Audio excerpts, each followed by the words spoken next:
It started with one look and a compliment I should have ignored. I told myself to calm down, to think straight. Junior was just a man now, not a boy. But why was my heart skipping like I was the one breaking the rules? That evening, Amaka left us alone to run some errands. Junior didn't say much at first, just sat there, scrolling through his phone. I tried to ignore how his eyes kept stealing glances at me. Then he spoke. You look different, you know. I raised an eyebrow. Different? How? You look way more beautiful than I remember.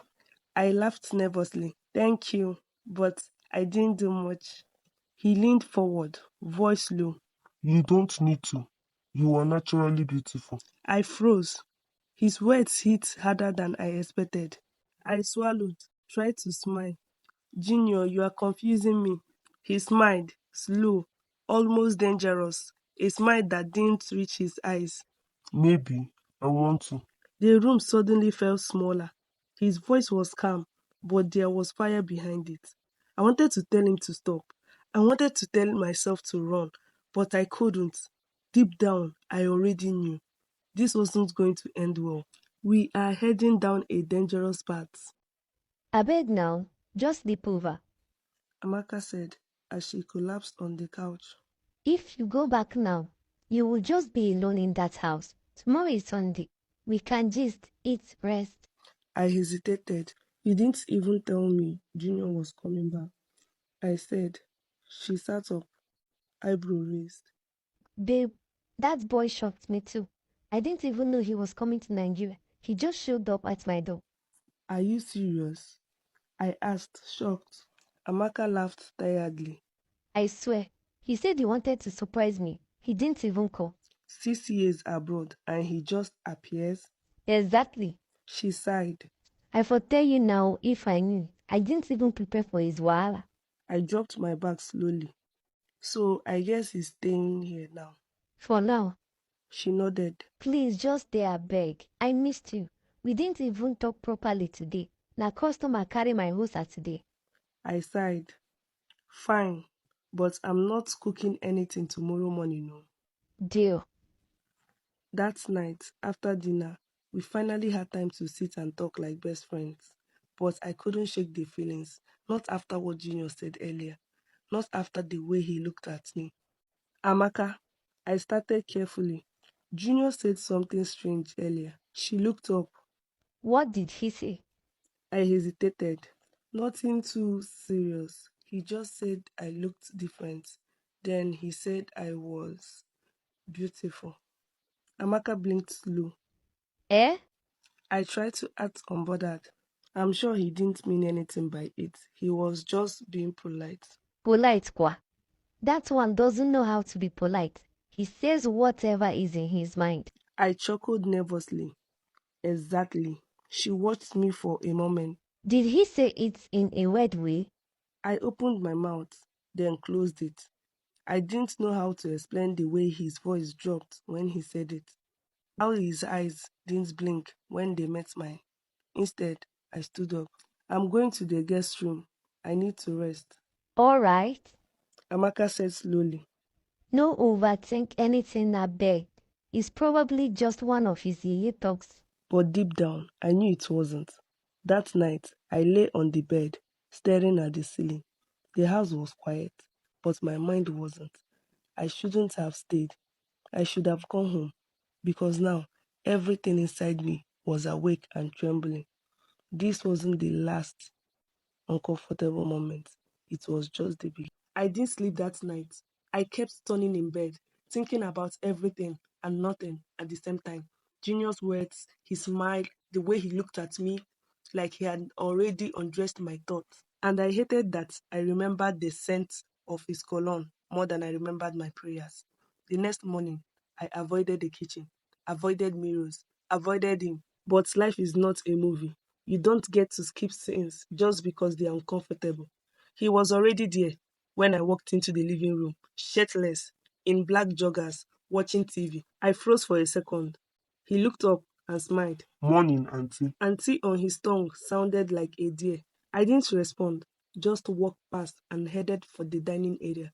but he followed, sat across from me like we had unfinished business. You are acting different. He said, I'm not. You are. I set down my cup of tea and looked him in the eyes. Junior, please, don't start. He smirked. Start what? That thing you do. He leaned forward slightly, What's in? looking at me like that. Like what? Like I'm not who I'm supposed to be to you. His eyes didn't move. Maybe that's the problem. I blinked. My chest tightened. Junior, stop it, I can't. he said quietly. Do you know how long I have waited to see you again? To be old enough to say what I really feel? I stood up fast. No, no, no, no, no, this is wrong.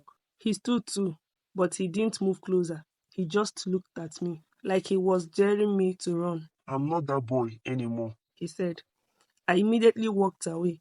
I had to.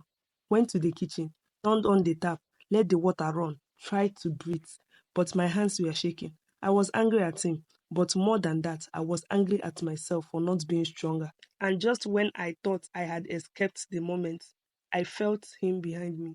Close, not touching, not saying a word, just there. And in that silence, I realized something that terrified me. I wasn't just scared of him, I was scared of what I wanted. And worse, I didn't know if I wanted him to leave or to stay. I left Amaka's house that Sunday evening with shaking hands and guilty hearts. As I drove off, I kept replaying every moment in my head. Junior's voice, his eyes, the way he stood behind me without touching. Yet it felt like my skin remembered him. I hated that I didn't know what I felt. Was it fear? Was it desire? Or was it just loneliness, pretending to be something deeper? The moment I got home, I dropped my bag, locked the door, and exhaled. Finally, space. I was back to silence, back to normal. No more weird tension, no more temptation. Just me, my laptop, and the hum of the ceiling fan. I work from home, so Monday came like every other day. Emails, Zoom calls, deadlines, noise in my head, but no one in the house. My last baby had gone back to boarding school. The house was empty, still, safe, or so I thought. By 6:41 p.m., I was halfway through an article when I had a knock. Firm, three taps. I paused, frowned. I wasn't even in the mood to talk. Another knock, louder this time. I got up slowly, peeped through the curtain. My heart sank. Junior, standing at my door, black hoodie, same look in his eyes like he wasn't here by mistake. I hesitated. Then I opened the door halfway. What are you doing here? He looked calm, too calm. I was passing through. I just wanted to see if you got home safe. I blinked. That's not your place to check. Maybe, but I still wanted to know.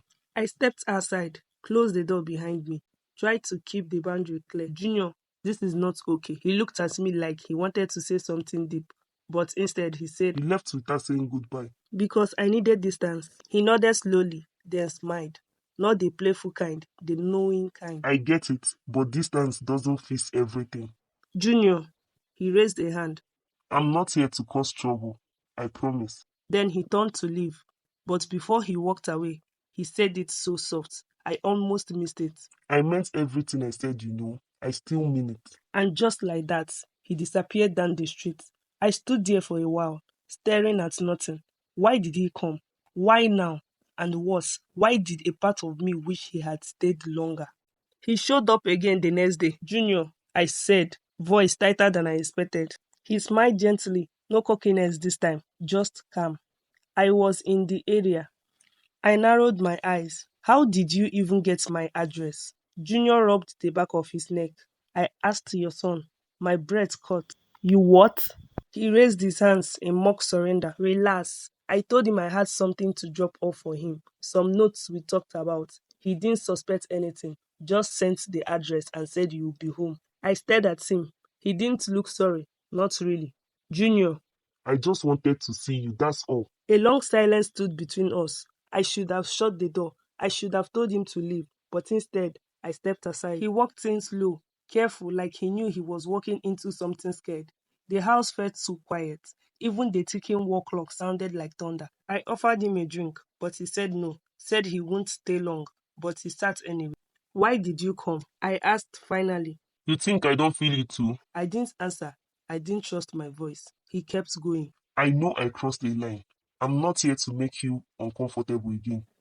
I looked away. Then, why are you here, Junior? I needed to tell you something. He said softly. I turned back to him slowly. He looked nervous, not like before. I have thought about you He said, for years. I know you are older. I know I'm not supposed to feel this way, but it's not just about attraction anymore. Junior. I just needed you to hear me out. Silence again. His words sat heavy in the air. Finally, I spoke. You shouldn't be here. I know. You are making this hard for me. I know. We stared at each other. I saw him swallow. I saw his eyes flicker with restraint, and I hated how bad I wanted him to close the distance between us. I will go now. He said, standing. He walked to the door, paused, turned slightly. I meant everything I said. Then he left, and I was alone again. But it didn't feel like peace. It felt like war, because now I wasn't just fighting desire. I was fighting truth, and truth doesn't go away just because you close the door. Every time I shut my eyes, I saw him, the way he looked at me before he left, like he was trying not to say more than he should. And I felt it again, that ache in my chest I didn't want to name. By evening, I was just trying to exist in silence when my phone buzzed. There is something else I need to tell you, but not over text. I stared at the message. I should have ignored it, but I didn't. I didn't even ask how he got my number again. I already knew. My son. By 7:14 p.m., there was a knock at my door. I didn't rush to open it. Didn't check the mirror. Didn't fix my hair. But when I opened the door and saw him standing there with his hands in his pockets, I knew this wouldn't be easy. Can I come in? His voice was low, careful, nothing like before. I stepped aside. He didn't sit this time. He stood in the middle of the room, like someone about to confess. I broke off my engagement 3 months ago. I blinked. What? She wanted the wedding. I wanted peace. Silence stretched. He rubbed his palm together. I didn't come back just for holiday. I came because I needed to breathe. Everything felt loud, chaotic. And you thought finding me would help? No, He said. I didn't plan to find you, but when I did, everything got clearer and messier at the same time. You should have told me, I said. I know. I didn't just want to complicate things. But lying by omission is still lying. He moved towards the I door. won't keep showing up if you don't want me to. Just say the word. He paused. His hand touched the door knob, but he didn't open it. I'm not playing games. He said. This isn't lost for me. It hasn't been for a long time. Then he left. This time, the door clicked shut behind him. But the weight he brought didn't leave with him. It settled deep inside me. And I hated that a part of me didn't want him to stop coming. I didn't sleep that night. I watched the ceiling until 3:47 a.m. My heart was quiet, but my mind kept spinning. Why did he keep showing up? And why did I want him to? I told myself I wouldn't respond, that I would leave his messages unread, but I opened them. I hope you are okay. I know I shouldn't have come. I just couldn't stop thinking about you. I didn't reply, but I read every single one. The next morning, I couldn't even look at myself. Not because I was ashamed, but because I was confused. I had always prided myself on control, on boundaries. I didn't blur lines. I didn't entertain uncertainty. And yet, here I was, sitting in the middle of both. I kept hearing his voice, low, sincere. It hasn't been lost for a long time. And the way my chest tightened, the way my skin responded, it scared me. By Thursday evening, I was cleaning the kitchen. When my phone rang, it was my son. After the usual banter, he dropped it casually. Oh, Junior asked for your banana bread recipe. Said he has been craving it. My heart skipped. Did he say why? Nope. He just said yours tasted better than his mom's. I laughed slightly, but inside, I felt a shift. He was finding ways to stay close, without being obvious. I knew that game. I had played it before, but this time, I wasn't sure if I was the player or the one being played. Later that night, I did something I shouldn't have. I baked banana bread for no one, or maybe for someone. It sat on the counter, warm, sweet, waiting. I was about to turn off the kitchen lights when I had a knock. Not on the door, but on the kitchen window. The knock felt louder the second time. I stood there, frozen in my kitchen. He didn't wave. He didn't smile. He just stared through the window, like he was asking for permission to cross the line we both knew was already gone. I opened the back door slowly. He stepped in quietly. His eyes flicked to the bread, then back to me. You made it. I didn't say it was for you. I didn't say it wasn't. He didn't sit, neither did I. The silence between us was thick. I wasn't going to come. You shouldn't have. I know. You should leave. I will. He stepped closer. But first, I need to say this. I turned my back. I wasn't ready for his words. He continued anyway. I don't know what this is. I don't even know if you feel it the way I do. But I swear this is not something to me. I shut my eyes. I tried to stay away. I swear I did. But you keep showing up. In my head. In my sleep. In my imagination. Junior, I whispered, stop. I can't. It's like loving you is the only thing that ever made sense. You don't know what love is. He moved closer, so close I could feel his breath. Then teach me. Something in me shattered. The room was too small for the emotions between us. His hand, gentle, rested on my cheek. I should have pushed him away, but I leaned into it. The kiss wasn't soft, it was fire. Years of hidden tension, weeks of dancing around what we both felt. When we pulled apart, I was breathless. So was he. This is wrong, I said, barely above a whisper. I know. It will destroy something. I know. The kiss didn't end there. His lips found mine again, hungrier, deeper. I should have said no, but my body said yes before my mind could catch up. Every touch felt like a question. Every breath felt like an answer. I was already broken, but in his arms, I felt something close to being whole. We didn't speak as he led me into the room. We didn't need to. Silence had already said enough.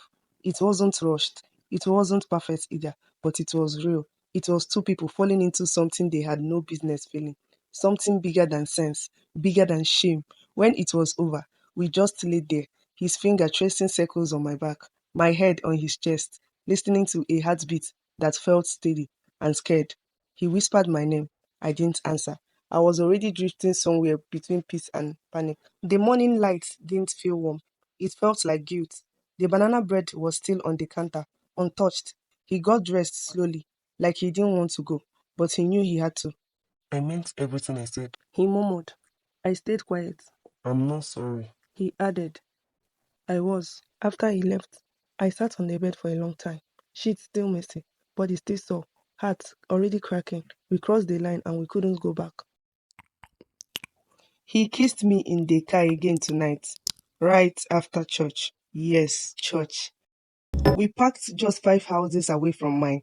Headlights off, window slightly down. My heart was pounding. My hands were shaking, but I didn't stop him. I let him touch me, hold me, whisper things that made me forget who I was and who he was to me. I don't even know when I started looking at him differently. Maybe it was the day he looked me dead in the eyes and said, you don't even know how beautiful you are, do you? Or maybe I have always known this was wrong and chose to ignore it. It's been 3 months now, 3 months of stolen glances, whispered phone calls, long drives where he holds my tie and talk about our future. Sometimes I pull away, sometimes I cry, sometimes I look in the mirror and ask myself, what are you doing? What are you doing? But Junior is all in. He doesn't flinch. He doesn't hide. He tells me he loves me and doesn't care if the world finds out, especially his mother, Amaka, my best friend of over 20 years. This thing we are doing, I said once, my voice trembling. What if she finds out? She will, he replied calmly. And when she does, I will own it. Own what? That you're sleeping with your mother's friend? No, he said, that I fell in love. He texts me every morning like a teenage boy in love. He calls me when he's working late, sends me song, poem, voice notes that make me blush like I'm not a woman with 2 children and history. I told him once, you are not scared, and he laughed. Of what? Loving you? No, Junior, of blowing everything up. The guilt is chewing me alive. Every time I sit with Amaka and she smiles and asks, you have been quiet lately. Hope you are okay. I feel like the worst human being. And yet, I still go back, still meet him, still answer his messages, still let him kiss my forehead, and talk about building a house with a black kitchen because he remembers black is my favorite color. But lately, I have noticed something. The way Amaka watches me when her son walks into the room, the pause, the second look, like she's trying to connect dots. Tonight, as I lay in bed, Junior sent me a text. One day, I will stop hiding and I will fight for you in the open. I read it over and over until my phone buzzed with another message from Amaka. I saw something today. I need you to tell me the truth. I saw something today and I need you to tell me the truth. That was the message Amaka sent me. My body locked up. My throat dried instantly. I reread it 17 times, and for the first time in my life, I felt like running away from my own house. I braced myself. Confession was sitting at the tip of my tongue, ready to pour.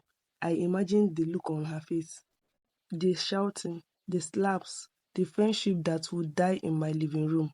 But when Amaka came in, she didn't scream. She sat down quietly, poured herself water, and stared at me like I was still the girl from 200 level who used to stay her lip gloss. Then she sighed. There is something going on with Junior, and I am worried. Wait, what? I blinked. She continued. He doesn't want to go back to the UK. He was supposed to leave 2 weeks ago. Flights are booked. Job is waiting, but he keeps postponing, making excuses, saying remote work is fine. She looked at me searching. Do you know if he's seen someone? I have asked him. He says no, but he's been so secretive lately. He's always out, always whispering on the phone. You are the only one he still talks to. That's why I came to ask. My stomach twisted. I could barely breathe. She was asking me about her son, the same boy whose message I read this morning. I missed your skin on mine. Can I come and see you tonight? I should have told her. I should have stood up, gotten on my knees, and begged for mercy. But instead, I lied. No, Amaka, I don't know anything. She watched me, long and slow. Then she said, if he's in love, he should say, but he's hiding something. I can feel it. I forced a laugh, shaky, shallow. He's probably just overwhelmed. Maybe he needs time. But I couldn't even look her in the eyes. When she left, I sat in silence for almost an hour. All I could think was, this is not just betrayal. It's not just a fling.